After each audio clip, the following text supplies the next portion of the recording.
Have you ever heard the saying that the way to a person's heart is through their stomach? Well, what if I told you that the way to change a person's entire worldview could be through a scoop of ice cream? It sounds almost too simple, doesn't it? But during World War II, this simple, sweet treat played a surprisingly powerful role in a fascinating chapter of history that most people have never heard about. We're going to dive into the story of nearly 400,000 German prisoners of war held on American soil, and how the everyday realities of life in the U.S. began to chip away at the rigid ideology they had been taught since childhood. Imagine this.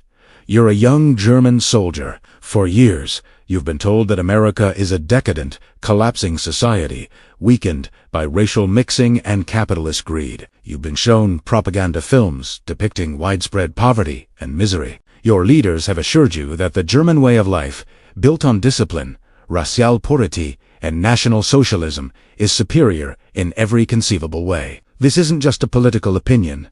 It's the very foundation of your reality. Then, you're captured in the heat of battle in North Africa or on the battlefields of Europe.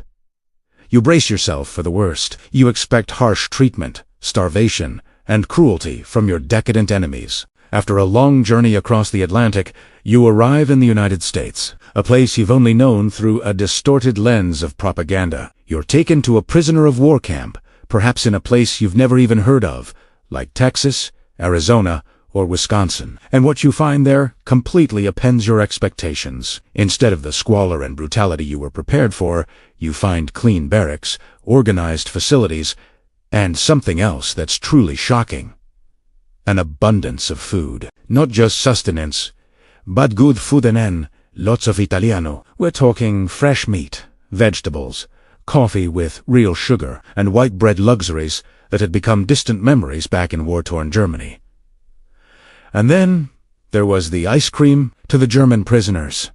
Ice cream was more than just a dessert. It was a symbol of an almost mythical American prosperity that they had been told was a lie. For a soldier who had been surviving on meager rations, the simple act of being given a scoop of creamy, sweet ice cream was a profound experience. It was a direct, tangible contradiction to everything they had been taught. How could this failing nation afford to give its enemies such a luxury? Historian Arnold Cromer, in his extensive research on this topic, highlights this phenomenon. The daily reality in these camps was a form of re-education, far more effective than any formal lecture or propaganda film could ever be.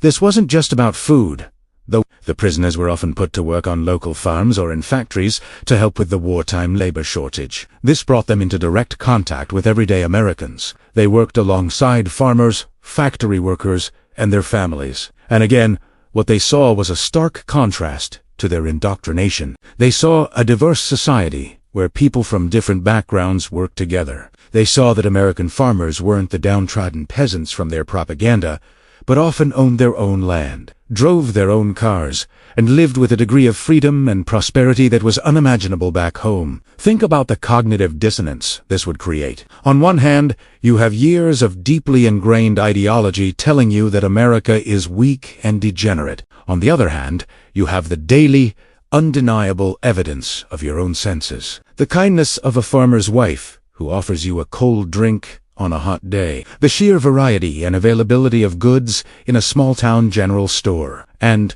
of course, the ice cream.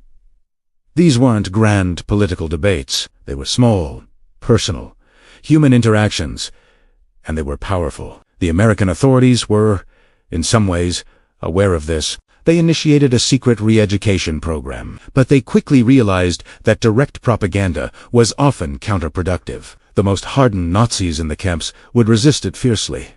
The real change happened organically. It happened when prisoners were allowed to take university correspondence courses, read uncensored books and magazines in the camp library, and watch American movies. They saw films depicting a life of individual freedom, democratic debate, and opportunity. While some of these films were certainly Hollywood fantasies, they presented a vision of society that was fundamentally different from the rigid, top-down control they were used to. One of the most powerful tools was simply information. The camps published their own German-language newspapers, which included news from the war front that wasn't filtered through Goebbels' propaganda machine. For the first time, many prisoners learned the full extent of the atrocities being committed by the Nazi regime. They read about the concentration camps, the systematic extermination of millions, and the devastating losses the German army was suffering. For many, this was the first time they were confronted with the horrific truth of the system they were fighting for. When you combine this shocking new information with the daily experience of American abundance and relative freedom, you create a perfect storm for a change of heart. It wasn't an overnight conversion. Of course, the camps were often divided between the hardcore, ideologically committed Nazis and those who were beginning to have doubts. There were conflicts, intimidation, and even violence within the prisoner population. The ardent Nazis would call the others traitors for fraternizing with the enemy or showing any sign of questioning their beliefs.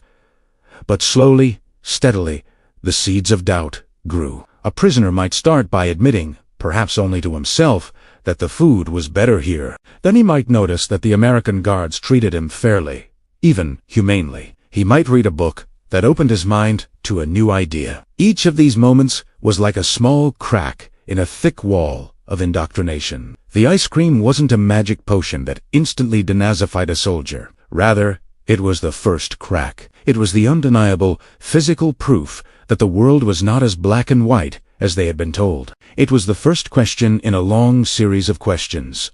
If they lied about the ice cream, what else did they lie about? Did they lie about American society? Did they lie about the reasons for the war? Did they lie about the nature of our leaders? When the war ended, and these prisoners were repatriated to a devastated Germany, many of them carried these new perspectives with them. They had seen a different way of life. They had experienced a system where individual liberty and prosperity were possible. These men, nearly 400,000 of them, would become a crucial part of the post-war reconstruction of Germany. They had a unique understanding of both the failures of Nazism and the potential of democracy, not from a textbook, but from their own lived experience. They had seen it, tasted it, and lived it, in the fields, factories, and prisoner of war camps of America. This incredible story shows us that sometimes the most profound changes don't come from grand speeches or ideological battles. They come from simple, human experiences. They come from a shared meal, a kind gesture, or a surprising encounter that challenges our deepest held beliefs. It reminds us that ideology is a powerful force, but it can be surprisingly fragile when confronted with the simple, undeniable truth of reality. And in this case, that reality was often served one scoop at a time. The story of the German posts in America is a testament to the power of human connection and the quiet, persistent, and sometimes delicious way that truth can find its way into even the most closed of minds. Imagine being a soldier, thousands of miles from home, captured by the enemy. What do you expect? Harsh conditions, barbed wire, and gruel. For many German prisoners of war sent to America between 1943 and 1945, the reality was something entirely different, something that left many of them in a state of shock. Today, we're diving into the surprising story of German posts in the United States during World War II, a chapter of history that challenges many common perceptions of wartime captivity. When the first ships carrying these prisoners arrived on American shores, the initial feeling for many was a mix of dread and uncertainty. They were marched off the boats, exhausted from the long transatlantic journey, and herded onto trains. As these trains chugged their way across the vast American landscape, the prisoners peered out the windows, getting their first glimpse of a country they had only known as the enemy. What they saw wasn't a war-torn, desperate nation, but a land of sprawling farms, bustling towns, and seemingly endless prosperity. This was the first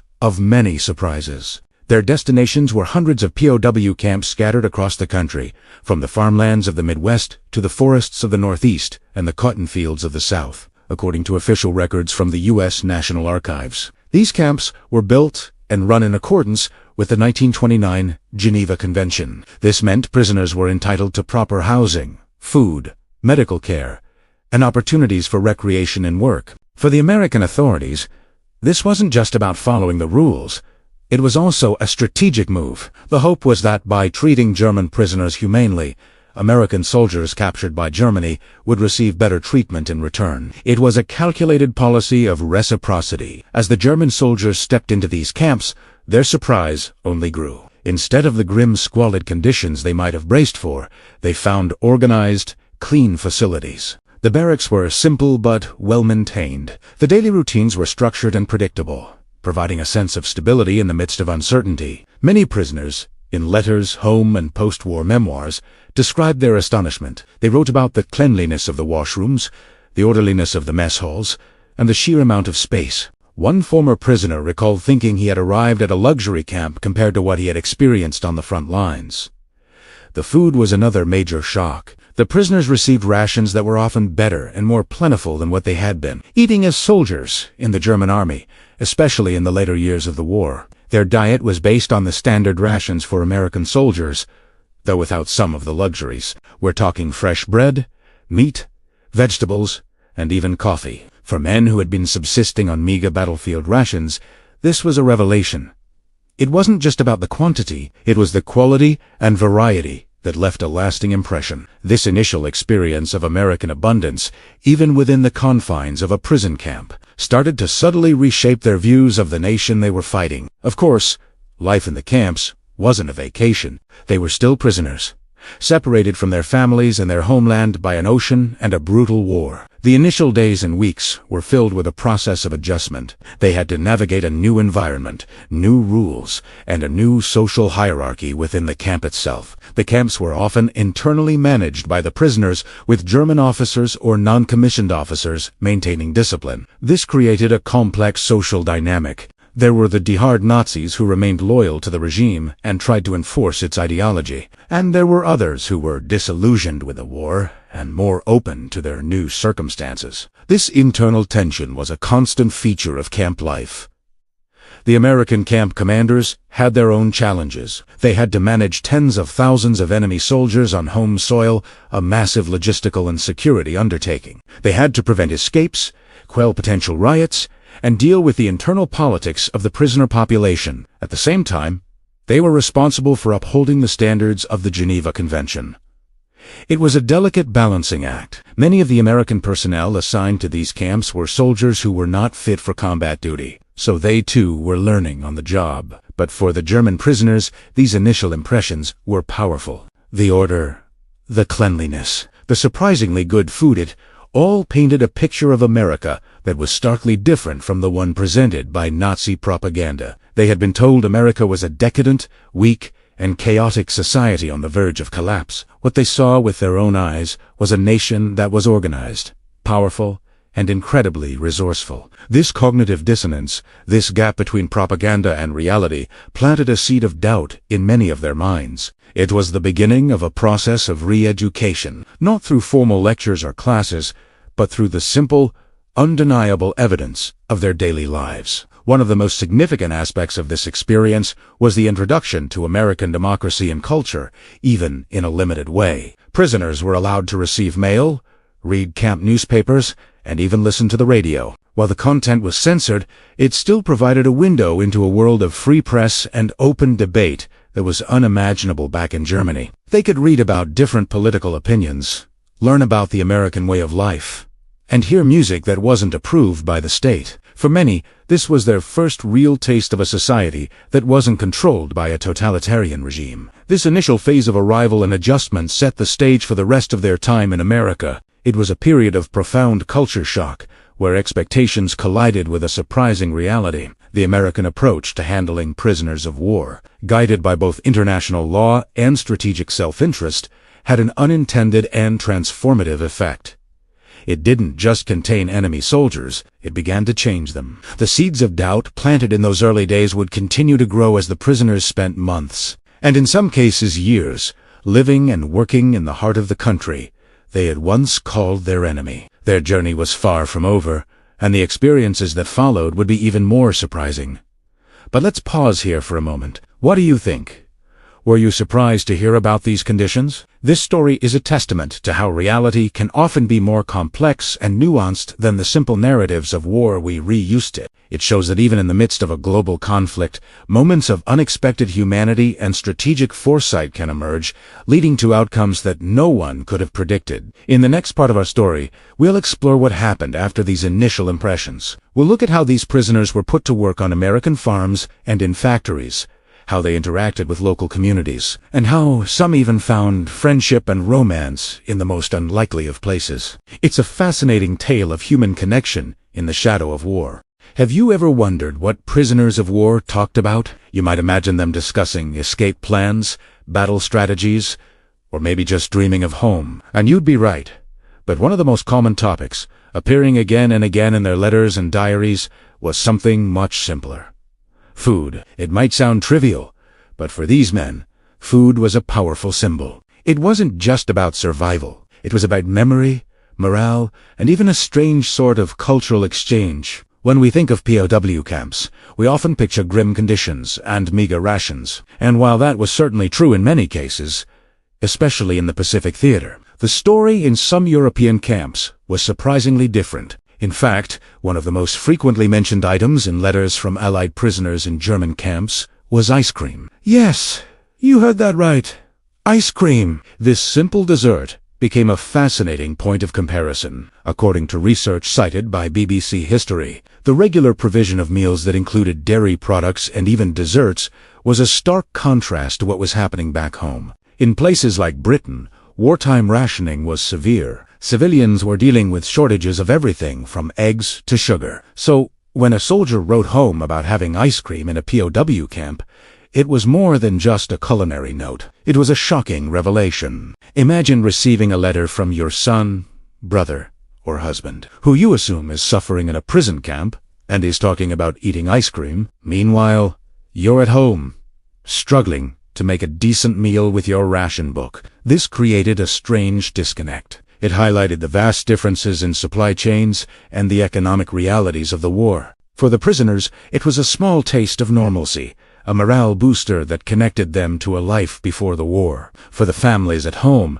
it was a confusing, almost unbelievable piece of information. These discussions about food and letters often became a gateway to broader conversations. They weren't just talking about a scoop of ice cream. They were indirectly discussing the economic strength of the nations involved, the ability of a country to feed its prisoners, sometimes better than its own enemies could feed their civilians, said a lot about its industrial capacity and logistical prowess. Food became a language, a way to communicate complex realities without tripping the censor's wires. Of course, the quality and availability of this food varied dramatically from camp to camp and changed as the war progressed. Early in the war, conditions might have been relatively stable, allowing for such luxuries. But as Germany's resources dwindled towards the end of the conflict, the situation in many camps became much more dire. The ice cream and hearty meals of 1942 were a distant memory by 1945.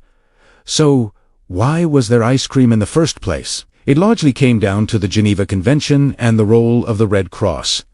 The Red Cross played a crucial role in inspecting camps and delivering food parcels to Allied prisoners held by the Germans and Italians. These parcels were lifesavers, supplementing the often inadequate camp rations. They were filled with items from home country's things, like canned meat, cheese, chocolate, and powdered milk. And it was that powdered milk, combined with sugar and other ingredients, that allowed for the creation of treats like ice cream. Prisoners got incredibly creative. They would pool their resources from Red Cross parcels, trade with guards, and use makeshift equipment to whip up batches of ice cream. It was an act of ingenuity and a defiant assertion of their humanity in a place designed to strip them of their identity. Making ice cream was a small but powerful way to reclaim a piece of their old lives. It was a collaborative effort that built camaraderie and gave them something to look forward to. These stories from the camps paint a much more nuanced picture of the POW experience. It wasn't just a monolithic story of suffering. It was a complex tapestry of hardship, boredom, creativity, and surprising moments of connection. The humble scoop of ice cream serves as a perfect lens through which to view this. It was a treat, a status symbol, a topic of conversation, and a testament to the resilience of the human spirit. It shows how, even in the darkest of times, people will find a way to create moments of joy and normalcy. Ever wondered how something as simple as ice cream could be a secret weapon in a world war? It sounds a little crazy, right? But during World War II, ice cream wasn't just a treat. It was a powerful symbol of American industrial might and a massive morale booster for troops far from home. Today, we're diving deep into the incredible story of how the United States managed to produce and ship massive quantities of ice cream to soldiers, sailors, and airmen all over the globe. And what that revealed about the war itself. Let's set the scene. It's the 1940s. The world is engulfed in conflict. Rations are a part of daily life for civilians. Sugar, milk, and fat, the core ingredients of ice cream, are heavily restricted. Back home, you couldn't just walk into a shop and get your favorite double-scoop cone. The War Production Board had cut the dairy products available for ice cream production by about half to conserve resources for the war effort. So, you might think ice cream would be the last thing on anyone's mind, but you'd be wrong. The American military leadership, from generals right up to the top brass, understood something crucial. Morale is a weapon. A soldier who feels cared for, who gets a taste of home, fights harder, and what tasted more like home, more like an American summer than ice cream. It was the quintessential American comfort food. So, while civilians were cutting back, the military made ice cream a priority. The U.S. Navy famously spent over $1 million on a single, custom-built ice cream barge. That's right, a floating ice cream factory. This barge was designed to operate in the Pacific Theater, capable of churning out 10 gallons of ice cream every 7 minutes. It would pull up alongside battleships and carriers, distributing this frozen treat to thousands of sailors who hadn't set foot on land for months. Can you imagine the scene? You're in the middle of the vast Pacific, surrounded by the tension and realities of war, and suddenly you're handed a scoop of freshly made chocolate or vanilla ice cream. It was more than just a dessert. It was a message. It said, "We haven't forgotten you. We have the resources to bring you this small piece of comfort, even out here." This gesture was a tangible demonstration of America's logistical power. While other nations struggled to supply basic ammunition and food, the U.S. was delivering ice cream. The Army had its own programs, too. Pilots and bomber crews had a particularly creative method. They would strap buckets of ice cream mixed to the outside of their high-altitude bombers, like the B-17 Flying Fortress. At 30,000 feet, the freezing temperatures and the constant vibration from the engines would churn the mix into perfect, smooth ice cream. These missions were literally called ice cream runs. When they landed back at base after a dangerous mission over enemy territory, they'd have a morale-busting treat waiting for them and the ground crews. It was a bit of ingenuity and a testament to the can-do spirit of the G. Major Army bases and rest-end recuperation centers also had their own ice cream parlors, officially sanctioned and supplied by the Quartermaster Corps. These weren't small operations. They were designed to serve thousands of soldiers a day. This all-out effort to provide ice cream was part of a broader strategy. The military understood that keeping soldiers well-fed with familiar high-quality food was essential for both physical and psychological well-being. It was a stark contrast to the rations of other armies. This incredible logistical feat was not lost on America's enemies. As publications like the New York Times and Smithsonian Magazine have reported, the sheer scale of this operation was a form of psychological warfare. When German and Japanese prisoners of war were held in American POW camps, they were often given ice cream. For many, it was their first time tasting it, and it was bewildering. Their own countries were enforcing an iron will of austerity, with every last resource funneled into the war machine. Their propaganda told them that America was a decadent, soft society on the verge of collapse. But then, they saw the reality. How could a nation on the brink of collapse afford to give its prisoners of war a luxury like ice cream? It didn't make sense. This small act of providing a desert forced them to question everything they had been told. It showed them that America's industrial capacity was so immense, so overwhelmingly powerful, that it could simultaneously supply its own massive military, support its allies across 2 oceans, and still have enough surplus to provide treats to its captured enemies. The ice cream wasn't just food. It was a physical manifestation of the American production miracle. It demonstrated a level of resource abundance and logistical efficiency that was simply unimaginable to the Axis powers. It told a story of a different kind of strength, not just in tanks and planes, but in the ability to project a sense of normalcy and plenty, even in the midst of a global war. The German soldiers, in particular, who came from a culture of extreme rationing and total war mobilization, were stunned. It made them realize that they weren't just fighting an army. They were fighting an entire industrial system that seemed to have no limits. This story of ice cream logistics is a fascinating and often overlooked chapter of World War II. It highlights how the war was won not only on the battlefields, but also in the factories, on the supply lines, and in the hearts and minds of the soldiers. The ability to manufacture and deliver something fatorious, as seemingly trivial as ice cream, was a direct reflection of a robust, efficient, and almost unimaginably vast industrial base. It showed that the foundations of the American war effort were so strong that they could sustain not only the essentials of combat, but also the comforts of home. Imagine being a prisoner of war. Your world has shrunk to the size of a barbed wire fence. Every day is a struggle for survival, a battle against despair. But what if, in the midst of this bleak reality, something unexpected began to happen? What if the very enemy holding you captive started to look different? This isn't a Hollywood movie script. This is the real, untold story of how thousands of prisoners of war held on American soil during World War II had their entire worldview turned upside down. Not by force, but by simple, everyday experiences. Let's rewind to the 1940s. The United States is housing hundreds of thousands of German, Italian, and Japanese prisoners of war in camps scattered across the country. For many of these men, their only knowledge of America came from propaganda. They were taught to see the U.S. as a decadent, greedy, and culturally bankrupt nation. They arrived expecting to find a society on the verge of collapse, filled with weak and undisciplined people. But what they found was something else entirely. The first crack in their preconceived notions often came from the most mundane things. The food, for instance. While American civilians were dealing with rationing, the posts were fed according to the Geneva Convention. This meant they often received more food, and better quality food, than they had as soldiers on the front lines. They were getting fresh meat, vegetables, and even unfamiliar treats like ice cream and Coca-Cola. It was a small thing, but it planted a seed of doubt. If America was so weak and decadent, how could it afford to feed its prisoners so well? Then there were the interactions with the guards and local civilians. Many POWs were put to work on farms or in factories to help with the labor shortage. Here, they worked side by side with ordinary Americans. They saw farmers who were hard-working, families who were close-knit, and communities that were resilient. They didn't see the cartoon villains from their propaganda posters.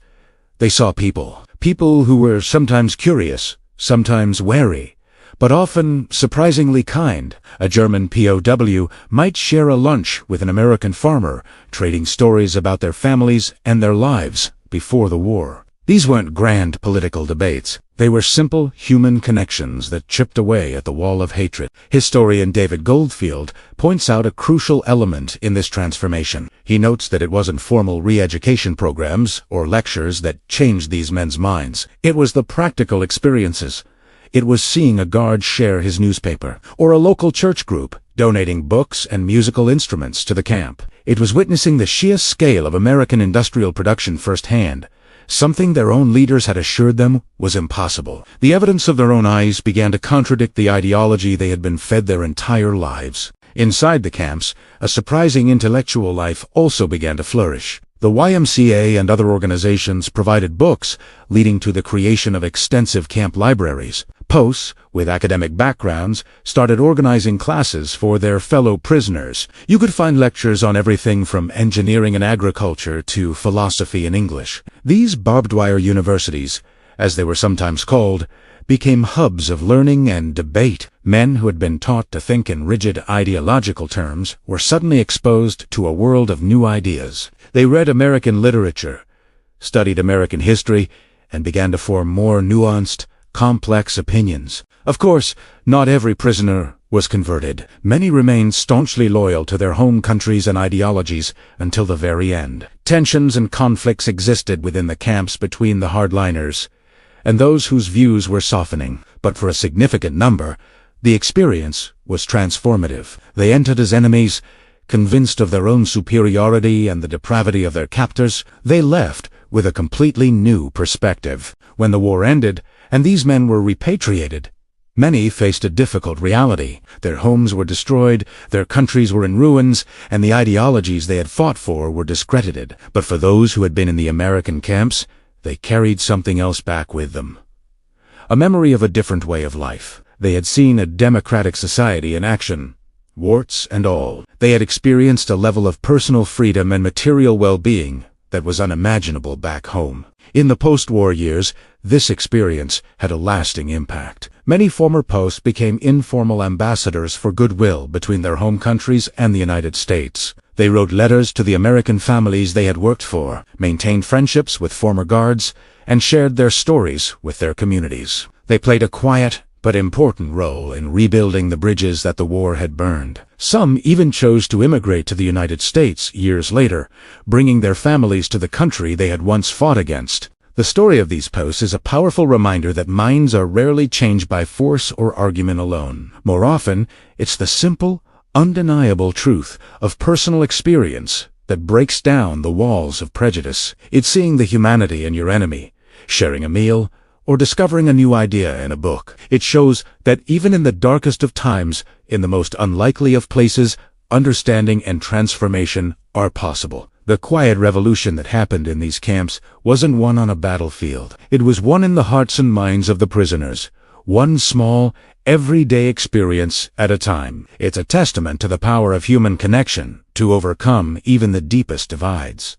Imagine being a soldier, captured on a foreign battlefield, expecting the worst. You've been told stories of brutal enemy treatment, of starvation and cruelty. Now, picture being handed a menu. Not a menu for a last meal, but a menu for dinner tonight, with options. And tomorrow, you might play a game of soccer, or maybe even attend a university-level class.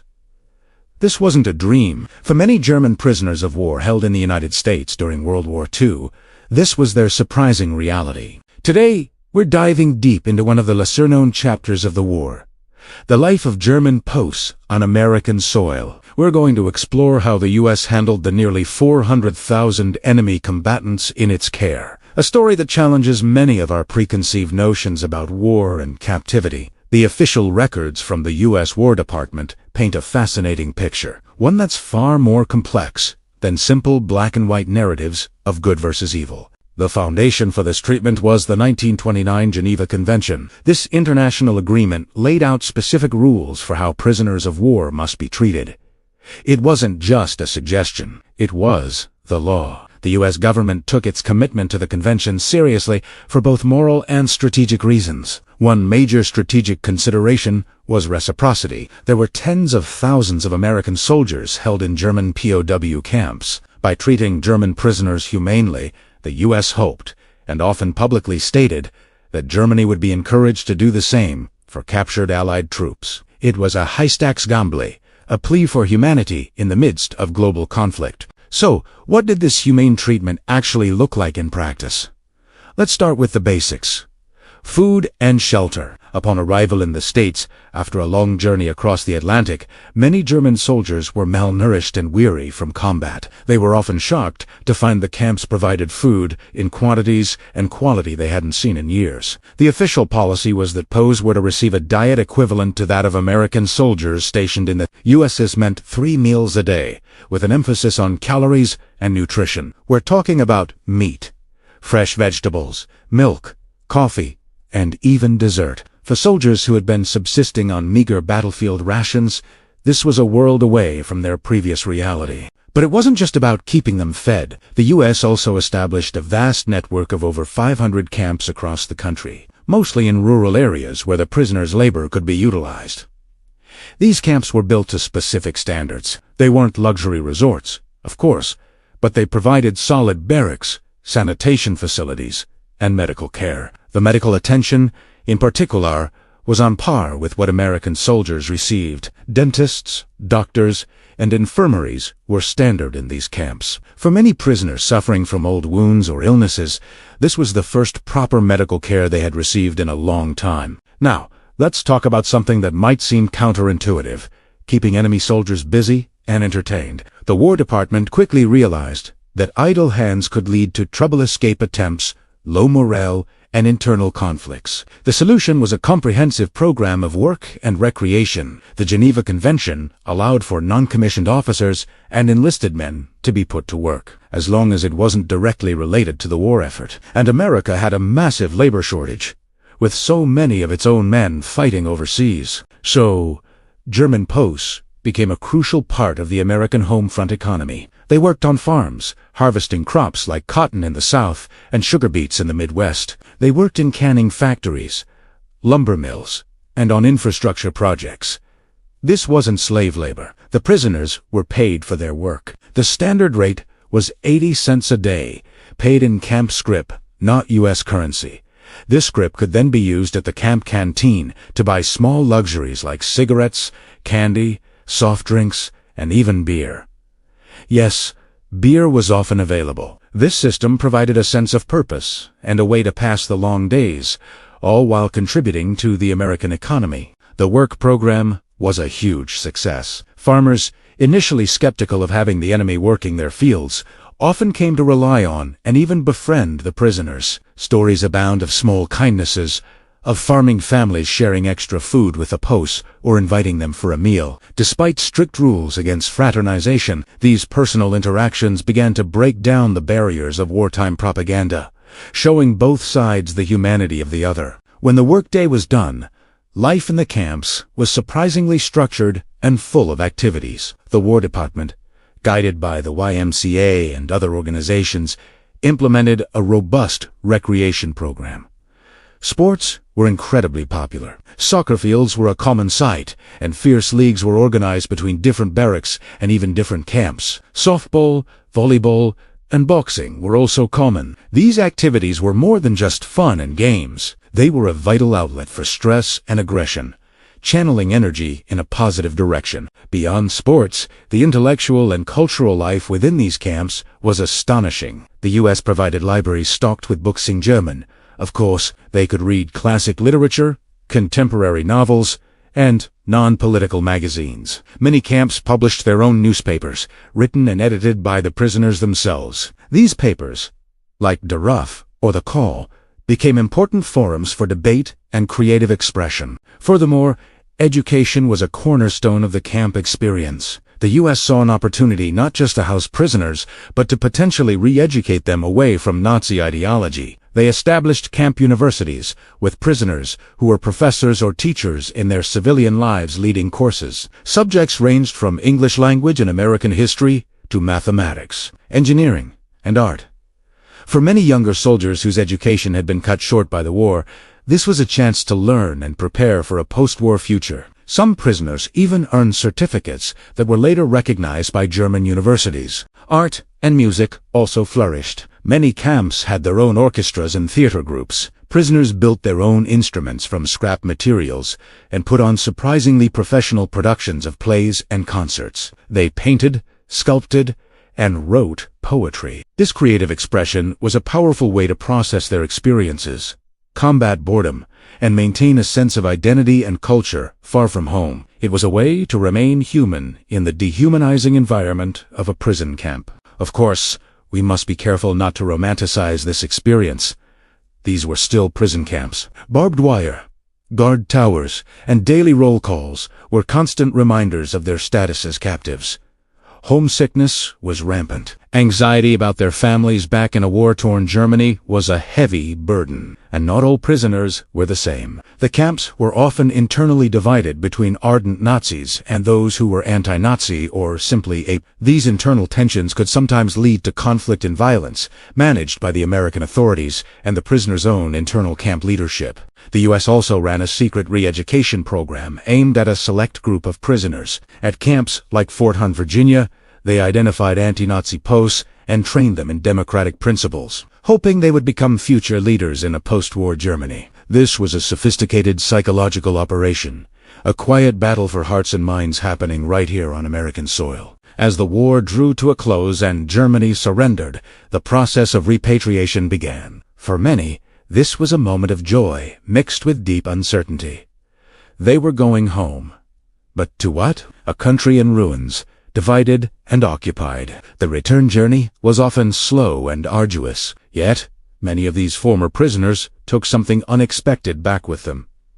A new perspective on America. They had seen a country that, despite being at war with them, had largely treated them with dignity and fairness, in accordance with the law. They had worked on American farms, learned in American-style camp schools, and interacted, even briefly, with ordinary American citizens. This experience left a lasting impression. In the post-war years, many former POWs became informal ambassadors for German-American friendship. Some even chose to immigrate to the United States, the country where they had once been held captive. The story of German POWs in America is a testament to the idea that even in the darkest of times, it is possible to uphold principles of humanity. It shows that how a nation treats its prisoners is a reflection of its own values. The U.S. War Department's documented approach, centered on the Geneva Convention, created a structured and humane environment that not only prevented unrest, but also planted the seeds for future reconciliation. It's a complex and deeply human story, a reminder that history is never just about battles and treaties,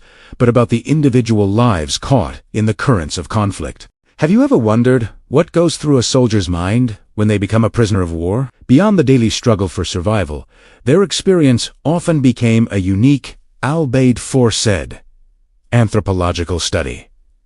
They weren't just captives, they were observers, witnesses to a world completely different from their own. And one of the most striking things many of them noted was the sheer social diversity of the civilian populations around them. Imagine being taken from a relatively uniform society and suddenly being dropped into a place teeming with different accents, customs, and backgrounds, all coexisting under the immense pressure of war. According to several first-hand accounts from prisoners of war, documented by sources like BBC History, these encounters were, for many, it was their first real exposure to a truly pluralistic society. They saw people from various walks of life, different social classes, and diverse ethnic origins, all interacting, arguing, and collaborating. This wasn't a sterile textbook definition of it was a living, breathing reality unfolding before their eyes. These observations were particularly powerful because they offered a stark contrast to the more centralized and uniform social structures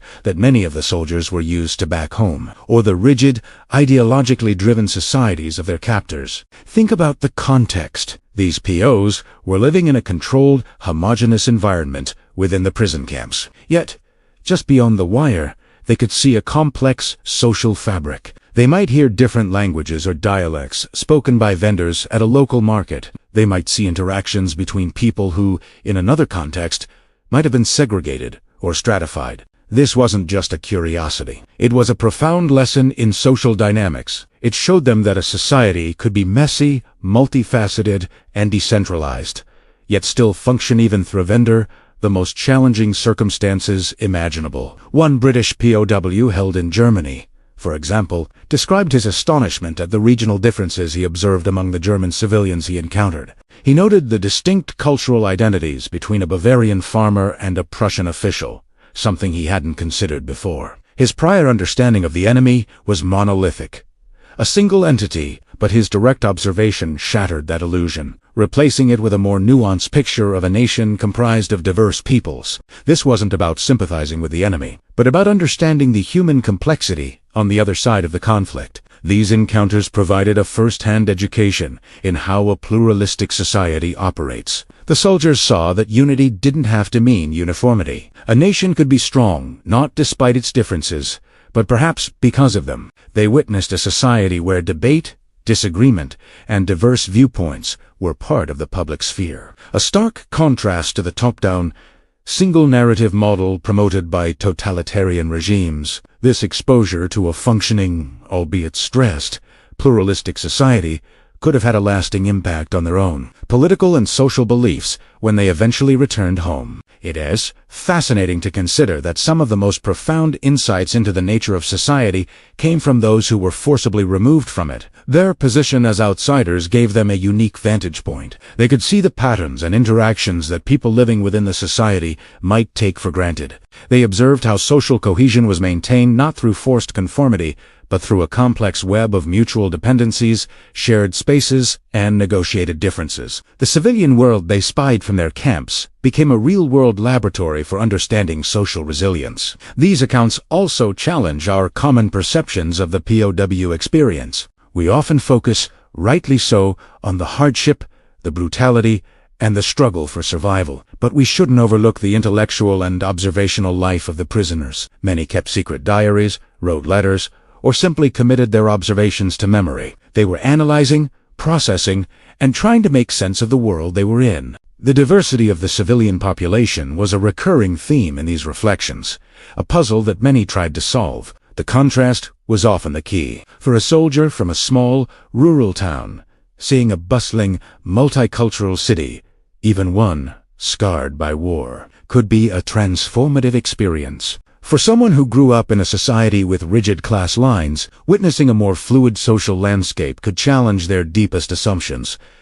These were not academic observations. They were personal revelations. They learned that the other wasn't a single, faceless mass, but a collection of individuals and communities, each with their own story and identity. This understanding of social diversity, gained under the most extreme conditions, is a powerful testament to the human capacity for observation and empathy. It highlights how, even in the darkest of times, moments of human connection and understanding can emerge. The prisoners saw that society was not a machine, but an organism complex, diverse, and surprisingly adaptable. They saw that a pluralistic society, with all its mesanenses and contradictions, held a certain strength, a resilience that more rigid, uniform societies lacked.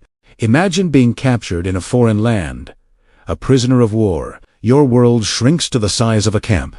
Your days dictated by your captors. It's a reality steeped in tension, fear, and a deep-seated But what if, over time, that stark black-and-white picture started to fade into shades of gray? This isn't a story of grand escapes or dramatic confrontations, but a quieter, more profound transformation that happened within the minds of some posts during World War II. Thanks to incredible research, including analysis of letters and diaries by institutions like the Smithsonian, we have a window into this gradual shift. We're not talking about a sudden change of heart or a betrayal of one's country. Instead, it was a slow, subtle evolution of perspective, moving from pure confrontation to a more analytical and even curious mindset. The initial shock and hostility, that natural survival instinct, began to be tempered by something unexpected: everyday life. Think about it. Even within the confines of a prison camp, life, in some form, went on. Captors weren't always the monstrous figures from propaganda posters. They were guards with families, routines, and their own mundane problems. The camps themselves sometimes offered surprising glimpses into the enemy's world. Imagine being a POW and getting the chance to attend a film screening. You're not just watching a movie, you're observing the reactions of the guards, seeing what makes them laugh, what moves them. You're getting an unfiltered peek into their culture. Music was another powerful bridge. Listening to local radio broadcasts or even live performances within the camp could expose prisoners to the melodies and rhythms that shaped the lives of people on the other side. It is hard to maintain an image of a soulless enemy when you re-tap in your foot to their popular songs. These weren't formal lessons or indoctrination sessions. They were informal, almost accidental. Moments of cultural immersion. In some camps, prisoners were even allowed to go on supervised shopping trips. This might sound minor, but the experience would have been profound. Walking through a local town, even under guard, you'd see civilians going about their day. You'd see children playing, people bargaining at market stalls, couples walking hand in hand. You're no longer just fighting an abstract concept of the enemy. You're seeing the individual human beings who make up that nation. You observe their customs, their struggles, their simple joys. These experiences chipped away at the monolithic wall of animosity. A prisoner might write in his diary not just about the hardships of camp life, but also about a surprisingly good loaf of bread he managed to trade for, or a piece of music that reminded him of home, even though it was in a foreign language. They started to see the humanity in their captors and the surrounding civilian population. This shift wasn't about forgiveness or forgetting the conflict. It was about understanding. It was a move from a purely emotional, reactive state to a more cognitive, analytical one. Prisoners began to dissect the society around them. Why do they behave this way? What are their values? How is their daily life different from mine?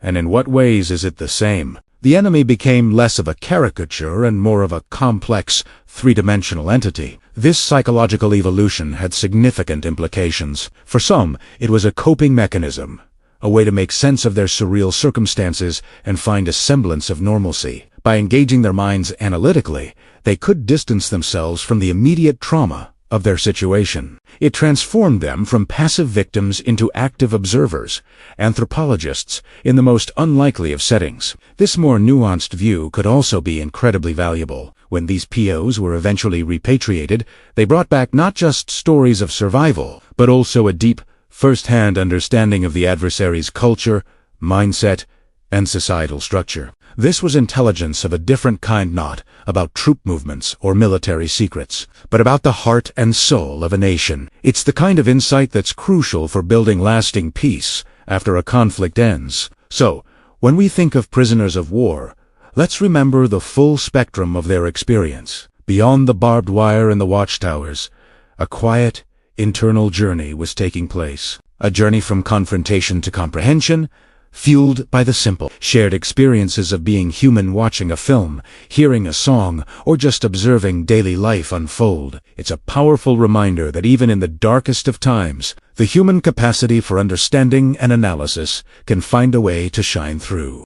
When World War II ended, millions of German soldiers became prisoners of war. For many, their story didn't end in the camps. Instead, it was the beginning of a remarkable, often overlooked chapter that would shape the future of their nation. Today, we redive into the surprising post-war lives of German posts and how their time in captivity unexpectedly prepared them to rebuild a country from ashes. Imagine being a young soldier, captured and sent thousands of miles from home to a place like the United States, Britain, or even the Soviet Union.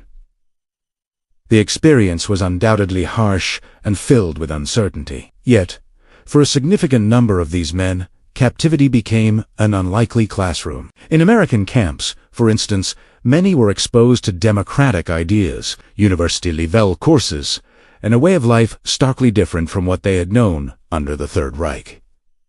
This wasn't just about passing time. It was a profound re-education. In camps across the U.S., from Texas to Iowa, universities and organizations like the YMCA established extensive educational programs. POWs could learn English, study engineering, agriculture, history, and even theology. Think about that for a moment. While the world was still reeling from war, these prisoners were gaining skills that would become invaluable for peacetime. They weren't just learning a trade, they were being introduced to different perspectives and systems of governance, planting the seeds of change for their return home. One of the most fascinating aspects was the exposure to democratic principles. Prisoners elected camp spokesmen, ran their own newspapers, and participated in debates. This was a crash course in civic engagement for men who had lived under a totalitarian regime. They saw firsthand how a different society operated, one built on individual rights and open discussion. This experience would deeply influence their outlook on how a new Germany should be structured. Upon their repatriation, which for some didn't happen until years after the war ended, these former POWs returned to a country in ruins. Cities were rubble, the economy was shattered, and the nation was grappling with immense guilt and a political vacuum. This is where their unique experiences became a powerful force for reconstruction. While others were simply trying to survive, these men brought back not just new skills, but new ideas. Let's look at some concrete examples. In the academic world, former prisoners who had studied in camp programs went on to become prominent professors and intellectuals. They helped to rebuild German universities, introducing new teaching methods and academic disciplines they had learned about while in captivity. Their understanding of different cultures and political systems made them crucial voices in the conversation about Germany's future place in the world. Horst Stemmler, for example, was a POW in the United States. He took courses that later helped him become a leading figure at Audi. His experiences broadened his horizons, giving him a global perspective that was rare in post-war Germany. He wasn't alone. Many future business leaders got their first taste of modern management and industrial practices while working in American factories or on farms as prisoners. In the realm of technology and engineering, the impact was just as significant. Men who had worked on American infrastructure projects or learned advanced agricultural techniques brought that knowledge back with them. They helped modernize German farming, rebuild bridges and buildings, and kickstart industries that would fuel the Wirtschaftswunder or economic miracle. Their practical skills were desperately needed, but it was their innovative thinking, shaped by their time abroad, that truly set them apart. Beyond academia and industry, their influence permeated civic life. Many former POWs became active in local politics, advocating for the democratic values they had witnessed. They understood the importance of international cooperation because they had lived among their former enemies and, in many cases, formed personal connections. The New York Times and other international publications at the time noted this phenomenon, highlighting how these individuals became bridges between a defeated Germany and the Allied nations. For example, some returned prisoners founded organizations dedicated to fostering understanding and reconciliation. They organized exchange programs and wrote memoirs about their experiences, helping to demystify the other side for their fellow Germans. They had seen that their former adversaries were not monolithic monsters, but complex societies with strengths and weaknesses, just like their own. This nuanced perspective was vital in overcoming the deep-seated hatred and propaganda of the war years. Consider the psychological impact.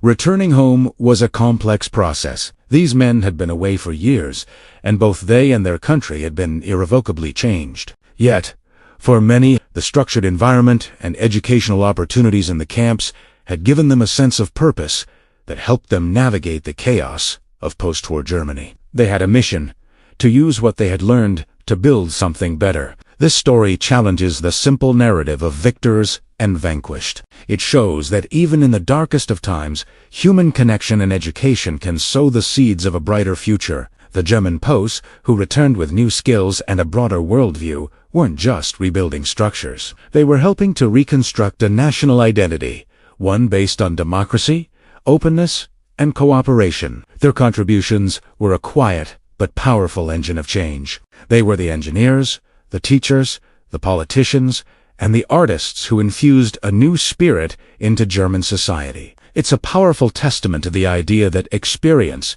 even traumatic experience, can be transformed into a force for good. The story of these former prisoners is a crucial, yet often forgotten, part of the story of Germany's remarkable post-war recovery. Specifically, how can something as simple as a scoop of ice cream offer us a window into one of history's most profound conflicts? It sounds strange, I know, but stick with me. We're about to explore a side of history that often gets overlooked, the human side, told through the simple pleasure of a frozen treat. Let's set the scene. It's World War II. The world is engulfed in a struggle of ideologies, empires, and armies. On the grand scale, history is being written by generals, politicians, and massive military campaigns. But what about the individuals caught in the middle? What about the soldiers, sailors, and airmen who found themselves as prisoners of war? Their stories are often ones of hardship, endurance, and survival. Life in a POW camp was defined by monotony, scarcity, and uncertainty. Every day was a struggle, not just for physical survival, but for mental and emotional endurance as well. In these grim environments, the concept of a treat was almost unimaginable. Food was rationed, basic, and often barely enough to sustain life. We're talking about thin soups, hard bread, and whatever could be scrounged or provided by captors or relief organizations like the Red Cross.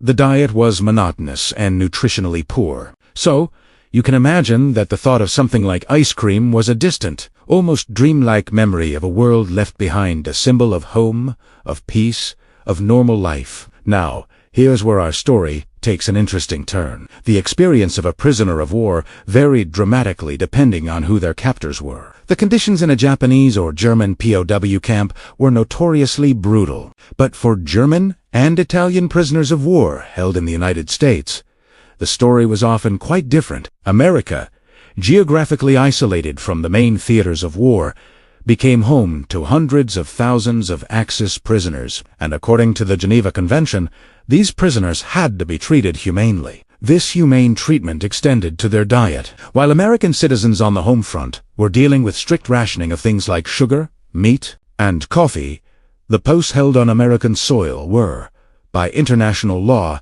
guaranteed a certain caloric intake. In fact, the food provided in many American POW camps was often better and more plentiful than what many of these soldiers had been eating on the front lines. They got fresh vegetables, meat, bread, and yes, sometimes even dessert. And this is where ice cream makes its appearance. It wasn't an everyday occurrence, of course, but on special occasions, or as part of the regular camp canteen offerings where prisoners could spend the small wages they earned from labor, ice cream was available. For a German or Italian soldier who had spent years enduring the hardships of war, this was a culture shock. They were the enemy, captured in battle, and yet, here they were, being given a food that was considered a luxury even back in their own homes. Think about the psychological impact of that. You've been trained to see your enemy as a monstrous, faceless entity. You've fought against them, and now you are their prisoner. You expect harshness,